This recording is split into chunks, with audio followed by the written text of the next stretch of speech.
খুমটা সমষ্টিৰ অন্তৰ্গত নতুন মাটি চাহ বাগিচাৰ এজন যুৱক আজি ৩ দিন ধৰি নিৰুদ্দিষ্ট হৈ থকাৰ পাছত ইতিমধ্যে যুৱকজনৰ কোনো সন্ধান নোপোৱাত ইতিমধ্যে স্থানীয় লোকসকলে আৰক্ষীৰ বিৰুদ্ধে প্ৰতিবাদ সাব্যস্ত কৰিছে। যিহেতু যুৱককেইজনক যুৱকজনক ইতিমধ্যে হত্যা কৰা ইতিমধ্যে সন্দেহ প্ৰকাশ কৰিছে।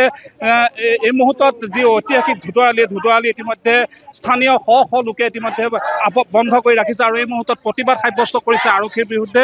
আমি নিউজ লাইভৰ দৰ্শকসকলক দেখুৱাইছোঁ, এয়া হৈছে ঐতিহাসিক যি ধুদৰালি, এই ধুদৰালিৰ মাজপথত এনেধৰণে সম্পূৰ্ণ হাজাৰ লোকে যি ঐতিহাসিক ধুদৰালি এই পথছোৱা বন্ধ কৰি ৰাখিছে, কিয়নো এজন যুৱক আজি ৩ দিন ধৰি নিৰুদ্দিষ্ট হৈ আছে আৰু যুৱকজনক হত্যা কৰাৰ সন্দেহ কৰা হৈছে আৰু আৰক্ষীয়ে যেনেধৰণে তদন্ত কৰিব লাগিছিলে তদন্ত সম্পূৰ্ণৰূপে কৰা নাই বুলি ইতিমধ্যে অভিযোগ উত্থাপিত হৈছে। আমি প্ৰতিবাদীকাৰীসকলৰ পৰা আমি পোনে পোনে জানিবলৈ চেষ্টা কৰিম।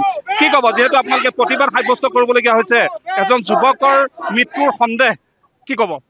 অতিকৈ দুখৰ আৰু পৰিতাপৰ বিষয়। অসহিষ্ণুতা হৃদয় বিদায়ক বুলি মেলি পেলাই ক'ব লাগিব।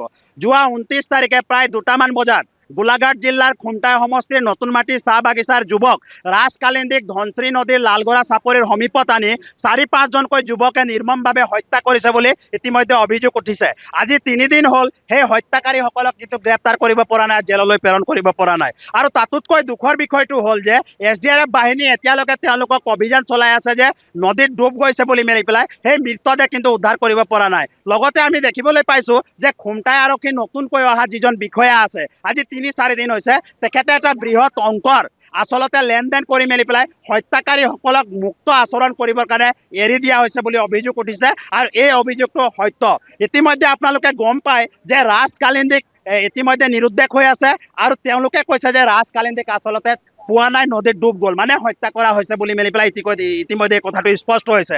আৰু ইয়াৰ লগত জড়িত ব্যক্তি কেইজন হৈছে পংকজ পাছি, আপোনাৰ এইটো হৈছে মৌচম হাজাম আৰু লগতে লীলাধৰ চাহ ওৰফে লোহিত বুলি মেলি পেলাই গম পাইছোঁ। তেওঁলোকক অতি শীঘ্ৰে গ্ৰেপ্তাৰ কৰিব লাগে। আৰু কেইজনমান ব্যক্তি আছে একেলগে আহিছিলে আৰু তেখেতক আনিছে বুলি মেলি পেলাই গম পাইছোঁ। গতিকে এইটো দুখৰ বিষয়। আৰু যিজন আৰক্ষী বিষয়া আছে নতুনকৈ আমাৰ গোলাঘাটৰ সন্মানীয় DSP গৰাকী আহিছে, তেখেতক কৈছোঁ, আমি দাবী জনাইছোঁ তেখেতক এতিয়াই আমাৰ ওচৰত গ্ৰেপ্তাৰ কৰিব লাগে, গ্ৰেপ্তাৰ কৰি মেলি পেলাই তেখেতক জেললৈ প্ৰেৰণ কৰিব লাগে। নিৰ্দিষ্ট যুৱকজনক ইতিমধ্যে উদ্ধাৰৰ ব্যৱস্থা গ্ৰহণ কৰিব লাগে। হয়, নিৰ্দিষ্ট যুৱকক উদ্ধাৰৰ ব্যৱস্থা কৰিব লাগে, কিন্তু এটা মাত্ৰ নাও বোট দি মেলি পেলাই পঠিয়াইছিলে। আমি দাবী কৰাত যোৱাকালি 2টা নাও, এতিয়া আকৌ 3-4খনমান নাও পঠিয়াব বুলি কৈছে আৰু দুবাৰো মাত্ৰ এজনে পঠিয়াইছে। এইটো বৰ সাংঘাতিক ধৰণৰ কথা, এইটো গাফিলতি, এইটো মানে একদম বিৰাট ডাঙৰ এটা গাফিলতি।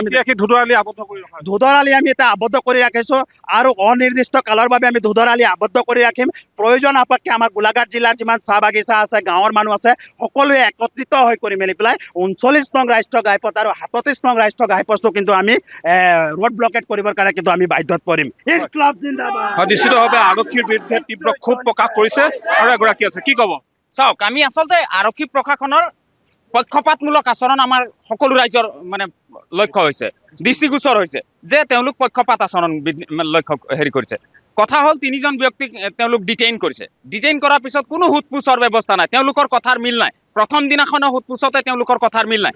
এবাৰ কয় পংকজ পাছিয়ে বোলে তেওঁক বোলে নদীত থাকিয়ে মাতিছে, এবাৰ কয় মই ঘৰত শুই থকা অৱস্থাত মাতিছিল। তাৰমানে তেওঁলোকৰ কথা বতৰা অংগী ভংগীৰ পাৰ্থক্য আছে। তাৰমানে তেওঁলোক এই কথাটো আমি নিশ্চিত হৈছোঁ যে তেওঁলোক হত্যা কৰি তেওঁলোক হয়তো নদীত পেলোৱা নাই, অন্য ক'ৰবাত পেলাই থৈছে। তেওঁলোকক সোধপোছ ভালকৈ তদন্ত কৰিলে শুদ্ধ উত্তৰ ওলাই যাব আৰু মানে আমি নিথৰ দেহটো বিচাৰি পাম।